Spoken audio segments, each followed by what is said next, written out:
What do most people not realize is historically verified in the Bible? In the Bible, so it can't be outside? Or are you saying outside evidence? Like something that the Bible makes a reference to that is Yeah. historically verified in another way.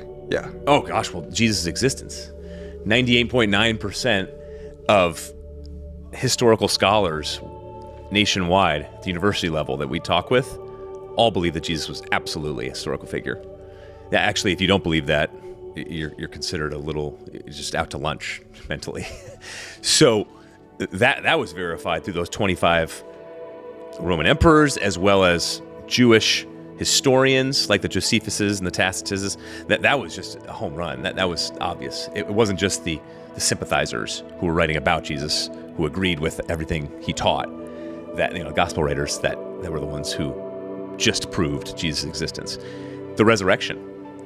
The resurrection, you cannot get solid, hard, like scientific or obviously a photograph or anything like that outside of the Bible.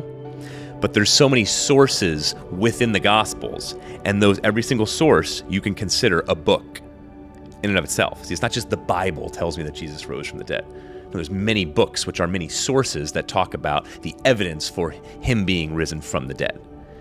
And so every scholar believes in something called the minimal facts, which is Jesus died on a cross. He was crucified by the Romans and the Jews.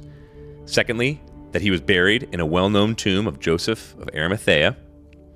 Thirdly, that the apostles experienced him risen from the dead. Now, the secular scholars say, well, we don't know what that experience was like. They wouldn't say it was an actual body or actually Jesus. But then fourthly and finally, they would say they had radical life change. So like Saul turning into Paul, Peter going from denying Christ as a little scaredy cat to all of a sudden willing to die for Christ. His half-brother who peed in the same potty as him, James, went from denying, so was his family, denying that he was a complete lunatic. He thought he was the Son of God his whole life. Then all of a sudden, James is willing to die for the belief that he actually rose from the dead.